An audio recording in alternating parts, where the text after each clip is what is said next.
everyone. Today we are going to continue our 6th chapter of class 7, which is physical and chemical changes, and this is part 2nd of this chapter.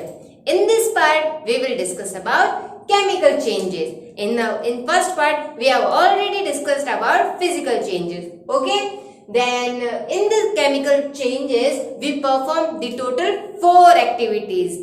The first activity, in this activity, take fleshy cut potato, apple, fresh milk, brightly polished iron, nail. हमें क्या करना है, एक activity perform करनी है. इस activity में हमें क्या करना है, फ्रेशली कट हमें पोटैटो लेना है, एप्पल लेना है, फ्रेश मिल्क लेना है and brightly polished iron nail. अगर आयरन नेल ना हो तो आप कोई भी आयरन ऑब्जेक्ट ले सकते हो. That's clear. Then next, place all the substances for 2 days undisturbed. Moisten the nails with water. अभी हमें क्या करना है, जो freshly cut potato, Apple and fresh milk है उसको अनडिस्टर्ब 2 डेज के लिए लेफ्ट कर देना है, मतलब उसको बिल्कुल भी डिस्टर्ब नहीं करना है. एंड देन, और जो आयरन ऑब्जेक्ट था, जो कि हमारे पास क्या, आयरन नेल, उसको हमें क्या करना है, मोइस्चर विद वाटर, हमें उसको वाटर के अंदर डिप करके वेट करके रखना है. Okay, now after 2 days, observe all the substances. Now, what do you observe? Then, observations first. Potato and apples get almost black and gives a foul smell. जो potato and जो apples है, आप जब उनको देखोगे आफ्टर 2 डेज तो वो क्या हो जाएंगे, ऑलमोस्ट ब्लैक, और उनमें से क्या आएगी, foul smell. That means unpleasant smell आएगी उनमें से. And then the milk gives sour smell. और जो मिल्क था, हमने तो क्या लिया था, फ्रेश मिल्क लिया था, बट आफ्टर 2 डेज वो मिल्क, उस मिल्क में से क्या आने लगी, सॉर स्मेल, मतलब खट्टी स्मेल आने लगी. Why? Because milk is converted into curd. And the next one is iron nail covered with a reddish brown substance. और जो आयरन ऑब्जेक्ट था वो क्या हो गया, उसके ऊपर एक कवर आ गई, किसकी, रेडिश ब्राउन सब्सटेंस की. Now what is the meaning of all these observations? इन ऑब्जर्वेशन से क्या मीनिंग निकलता है, मतलब what is the conclusion of our activity? Then we concluded that कि जो भी चेंजेस हो रहे हैं यहाँ पे, उन चेंजेस के अंदर क्या हो रहा है, एक तो कलर चेंज हो रहा है. First one is colour change and the second one is change in smell. Okay, जो स्मेल थी उसके अंदर चेंजेस आए थे. And the next one is change in the chemical properties, क्योंकि मिल्क की कुछ अलग प्रॉपर्टीज थी, और जो कर्ड बाद में जो सॉर मिल्क हो गया उसकी क्या थी, कुछ अलग प्रॉपर्टीज थी. And then change in the colour and the change in the state of iron. जो मतलब जो आयरन ऑब्जेक्ट जो पहले था और जो हमें बाद में ऑब्टेन हुआ आफ्टर 2 डेज, उन दोनों में क्या थे, डिफरेंस थे, क्योंकि उसके ऊपर तो रेडिश ब्राउन कवर आ गया था. तो ये सभी चेंजेस अभी हमने एक्टिविटी परफॉर्म क्यों की, मेन रीजन तो यही है, क्योंकि हम अगर कोई भी काम करते हैं तो बिना रीजन के तो करते नहीं है. तो ये एक्टिविटी हमने क्यों परफॉर्म की, चेंजेस ऑब्जर्व करने के लिए, कि इन सभी में जो चेंजेस आ रहे हैं, कि जो ये चेंजेस है क्या वो फिजिकल चेंजेस के सिमिलर है? नो, क्योंकि फिजिकल चेंजेस में तो क्या हो रहा था, हमें कोई भी न्यू सब्सटेंस ऑब्टेन नहीं हो रहा था, बट इन चेंजेस के अंदर क्या हो रहा है, हमें न्यू सब्सटेंस ऑब्टेन हो रहा है. क्योंकि ना तो ये सॉर स्मेल वाला मिल्क, ना ही तो फ्रेश मिल्क के जैसा है, ना ही जो ये ब्लैकिश जो भी पोटैटो एंड एप्पल थे वो फ्रेशली कट पोटैटो एप्पल से सिमिलर, मतलब ये कंप्लीटली चेंजेस है. ओके, और जो रस लगने के बाद में जो आयरन ऑब्जेक्ट हमें ऑब्टेन हुआ है वो रस लगने के पहले आयरन ऑब्जेक्ट से बिल्कुल ही डिफरेंट है. Okay, then this is our first activity. Now we perform second activity. Then in the second activity, take a small piece of magnesium ribbon. हमें क्या लेना है, मैग्नीशियम रिबन लेना है. And bring the tip of ribbon near a candle flame. हमें क्या करना है, जो मैग्नीशियम रिबन है उसकी टिप को अच्छे से क्लीन करके और उसको किसके पास में लेके जाना है, कैंडल फ्लेम के पास में लेके जाना है. And then it burns with a brilliant white light. अभी जो हम क्या करेंगे, उस जो रिबन है उसको जब हम कैंडल फ्लेम के पास में ले जाएंगे तो क्या होने लग जाएगा, बर्न होने लग जाएगा. और उसके बर्न होने से कैसी लाइट होगी, ब्रिलियंट व्हाइट लाइट ऑब्जर्व होगी. Okay, then now after complete burn of magnesium ribbon turns into black ash, वो किसके अंदर कन्वर्ट हो जाएगा, एश के अंदर कन्वर्ट हो जाएगा। Okay, now take a small quantity of ash and dip it into water, मतलब हमें क्या लेना है, वो एश लेनी है, उसको किसके अंदर डिसॉल्व कर देना है, वाटर के अंदर। And now check the solution of water and magnesium ribbon ash with the help of litmus paper. हमें उसको लिटमस पेपर से चेक करना है। हम उसको लिटमस पेपर से चेक क्यों कर रहे हैं, उसके नेचर को चेक करने के लिए कि जो सॉल्यूशन बाद में हमें ऑब्टेन हुआ है वो एसिडिक है और बेसिक है। तो क्या होगा, जो ब्लू कलर है लिटमस का, वो रेड कलर में चेंज नहीं होगा, बट जो रेड कलर है सॉल्यूशन का, वो किसके अंदर चेंज हो जाएगा, ब्लू कलर में। That means it shows that the solution of water and ash is basic in nature. जो ये सॉल्यूशन था वो कैसे नेचर का था, बेसिक नेचर का था। That's clear? तो यहाँ पे जो इस कंप्लीट एक्टिविटी में जो कंक्लूजन है वो क्या है, the conclusion is that when magnesium burns, अगर कोई भी चीज बर्न होती है, अगर कोई भी ऑब्जेक्ट बर्न होगा तो किसकी प्रेजेंस में बर्न होगा, ऑक्सीजन की प्रेजेंस में, क्योंकि without oxygen burning process is not possible, मतलब ऑक्सीजन की प्रेजेंस के बिना कोई भी ऑब्जेक्ट बर्न नहीं हो सकता। That's why when magnesium react with oxygen then it forms magnesium oxide, and when magnesium oxide react with water then it forms magnesium hydroxide. अब यहाँ पे ये देखो, हमने इस एक्टिविटी को परफॉर्म क्यों किया, हमारे पास में इनिशियल ऑब्जेक्ट क्या था, मैग्नीशियम रिबन था। हमने जब उसको बर्न किया तो हमें क्या ऑब्टेन हुआ, मैग्नीशियम ऑक्साइड ऑब्टेन हुआ, जो कि क्या है, फाइनल ऑब्जेक्ट है, जो कि इस इनिशियल ऑब्जेक्ट से कंप्लीटली क्या है, डिफरेंट है। एक तो इसकी प्रॉपर्टीज डिफरेंट है और हमें क्या ऑब्टेन हो रहा है, अ न्यू सब्सटेंस। और बाद में हमने उस ऐश को वाटर के अंदर क्यों डिसॉल्व किया, उसके नेचर को चेक करने के लिए। जब हमने उसके नेचर को चेक किया तो हमें क्या मिला कि जो ये मैग्नीशियम हाइड्रोक्साइड हमें लास्ट में ऑब्टेन हो रहा है, उसका नेचर कैसा हो गया है, उसका नेचर बेसिक हो गया है। तो यहाँ से भी क्या कंक्लूजन निकल रहा है, that we obtain a new substance after the reaction of magnesium oxide and water. Okay, then this is second activity, burning of magnesium ribbon. Then activity third, and in this activity dissolve about a teaspoonful copper sulfate in about half a cup of water in a glass beaker। इस activity में हमें क्या करना है, एक हमें सबसे पहले ग्लास बीकर लेना है और उस ग्लास बीकर के अंदर हमें क्या लेना है, half a cup of water, and in this water we have to dissolve about a teaspoonful copper sulfate and then add a few drops of dilute sulfuric acid. Copper sulphate को add करने के बाद में हमें क्या add करना है, जो डाइल्यूट सल्फ्यूरिक एसिड है, सल्फ्यूरिक एसिड इज H2SO4। कौन से स्टेट में लेना है हमें, डाइल्यूट स्टेट में। इस एसिड को हमें किसके अंदर डिसॉल्व करना है, ग्लास बीकर में, and we get a blue coloured solution. बाद में जब हम क्या करेंगे, जब इस एसिड को ऐड करेंगे तब हमें क्या ऑब्टेन होगा, एक सॉल्यूशन जिसका कलर कैसा होगा, blue. And then drop an iron object into the solution। और जो ये हमें ब्लू कलर्ड सॉल्यूशन ऑब्टेन्ड हुआ है उसके अंदर हमें क्या ड्रॉप करना है, an iron object, and then wait for half an hour. Iron object को ड्रॉप करने के बाद में हमें हाफ एन आवर तक वेट करना है, and then after half an hour take out the iron object from the solution. उस सॉल्यूशन में से हमें उस आयरन ऑब्जेक्ट को क्या कर देना है, टेक आउट, बाहर निकाल देना है, and then observe this solution, that what is the condition of the solution before we drop an iron object, and then the condition of the solution after take out the iron nail after an half an hour. Then the observation, the first observation is the blue colour of the copper sulphate changes to light green colour.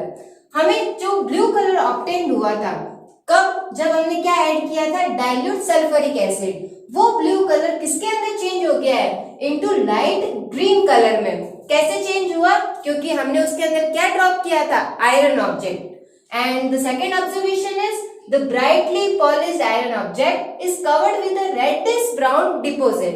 कि जो हमने iron object जो drop किया था उसकी जो initial condition थी वो कैसी थी, ब्राइटली पॉलिश्ड, लेकिन जब हमने उसको क्या किया, वापस से सॉल्यूशन में से जब उसको टेक आउट किया, बाहर निकाला, तब उसके ऊपर कौन सी लेयर कवर्ड हो गई, रेडिश ब्राउन डिपॉजिट, मतलब जो रेडिश ब्राउन की जो लेयर थी वो उसके ऊपर डिपॉजिट हो गई है, और जो ये रेडिश ब्राउन सब्सटेंस था वो क्या था, रस्ट। सिंपली यहाँ पे क्या हो गया, rusting of iron. And in this complete activity the copper sulfate solution when reacts with ferrous, then the substance which is formed after the reaction is ferrous sulfate and copper। और यहाँ पे जो copper sulphate है उसी का colour क्या था, blue. जब हमने क्या किया, उसके सॉल्यूशन के अंदर ऐड किया आयरन, तब उसकी रिएक्शन हुई कॉपर सल्फेट के साथ में, और जब फेरस सल्फेट बना उसी का कलर क्या था, ग्रीन। एक्चुअली में कंक्लूजन क्या निकला कि जो फेरस सल्फेट है उसके बनने की वजह से उस सॉल्यूशन का जो कलर है वो क्या हो गया, चेंज हो गया। तो अब इस कंप्लीट एक्टिविटी में हमने क्या ऑब्जर्व किया कि इस कंप्लीट एक्टिविटी में क्या हो रहा है कि जब जब हमने अलग अलग सब्सटेंसेस को ऐड किया तो रिएक्शन होने के बाद में उसके अंदर हमने क्या ऑब्टेन हो रहे, different observations.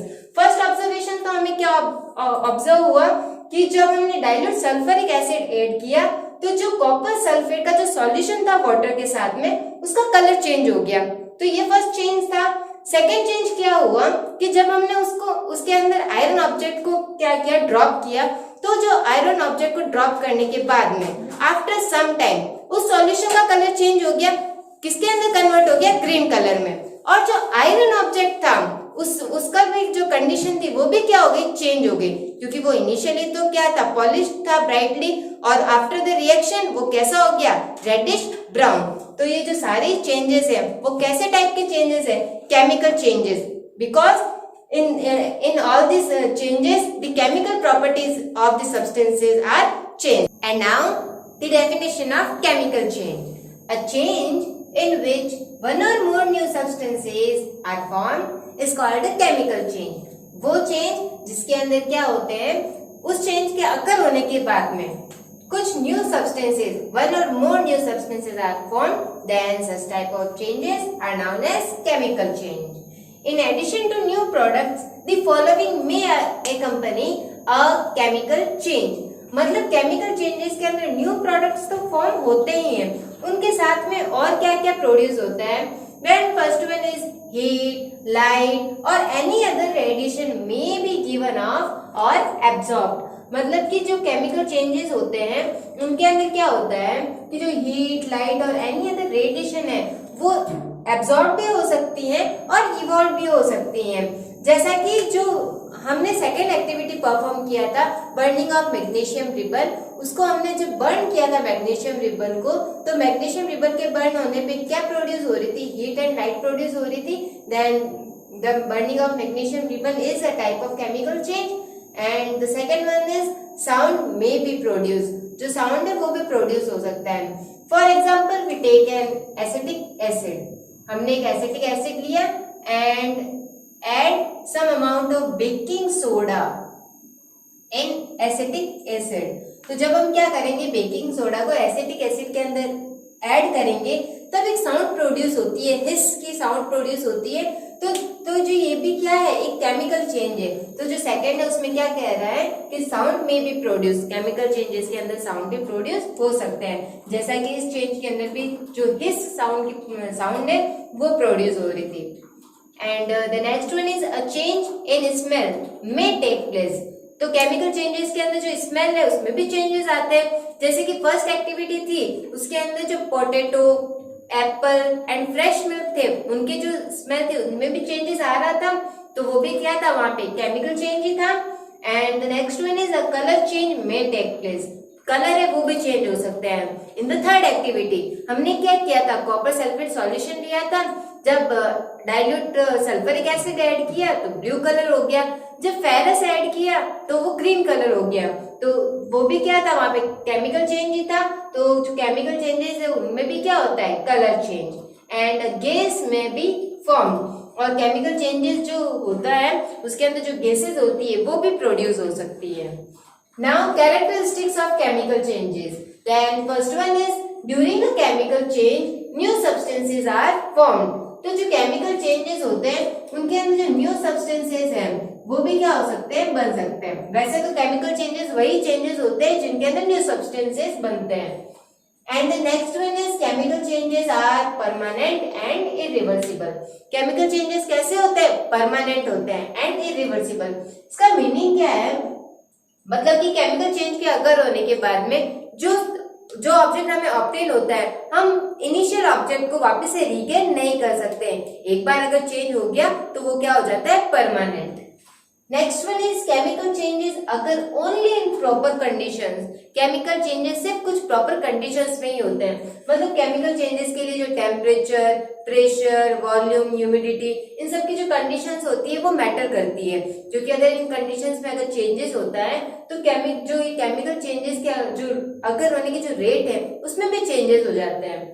And the last one is relatively larger amount of heat or energy is either absorbed or evolved. Chemical changes में क्या होता है कि जो amount of heat और energy है वो either absorbed और evolved, वो absorb भी हो सकती है और evolve भी हो सकती है। लेकिन जो physical changes थे उनके अंदर क्या था कि जो amount of energy और जो heat है वो क्या होती है in very small amount, either absorbed और evolved, बहुत ही कम amount के अंदर absorbed और evolved होती है। And now there are some examples of chemical changes in which the first one is burning of coal, wood, pepper, etc. जो burning जो process होती है वो क्या होती है, chemical change होती है, क्योंकि after the burning जो substance हमें obtain होता है वो क्या होता है, एक new substance होता है। burning of candle, जो burning of candle है वो किसके अंदर आता है, both physical and chemical changes। जो बर्निंग ऑफ कैंडल है उसके अंदर क्या होता है, एक प्रोसेस होती है मेल्टिंग ऑफ वैक्स। तो जो मेल्टिंग ऑफ वैक्स है वो कौन सा चेंज है, फिजिकल चेंज। लेकिन जो बर्निंग ऑफ कैंडल में जो फ्लेम बर्न होती है उस फ्लेम के बर्न होने से क्या प्रोड्यूस होती है, ash and gases and light. तो वो चेंज कौन सा है, chemical change. Then burning of candle is an example of both physical and chemical changes. इसके अंदर क्या करना पड़ता है, अगर हमें सेपरेटली अगर ये शो करना होता है that which is physical and which is chemical change, then melting of wax is a physical change and burning of a flame of candle is a chemical change. And the next one is formation of curd. तो जो curd का formation होता है from fresh milk वो भी कौन सी process होती है, chemical change. And then rusting of iron, जो आयरन के ऊपर रस्ट लग जाती है इन अ ह्यूमिड कंडीशन, तो वो भी कौन सी प्रोसेस होती है, chemical change. And next one is growing of plants. अगर प्लांट अगर एक बार ग्रो कर जाता है तो हम उसको वापस से सैपलिंग्स के अंदर कन्वर्ट नहीं कर सकते हैं, then this is also a type of chemical change. And then cooking of food and then digestion, these are also an examples of chemical change. And then next one is importance of chemical changes. Then chemical changes are very important for us because the first one is metals are obtained from their ores by carrying out a series of chemical reactions. जो metals होते हैं वो क्या होते हैं, बहुत ही ज्यादा important होते हैं, क्योंकि metals कई सारे फील्ड के अंदर यूज होते हैं, जैसे agriculture implements, aeroplanes, ships and in our daily life, in many machinery works and in many industries. तो ये जो मेटल्स हैं वो कहाँ से ऑब्टेन होते हैं, फ्रॉम देयर ओर्स।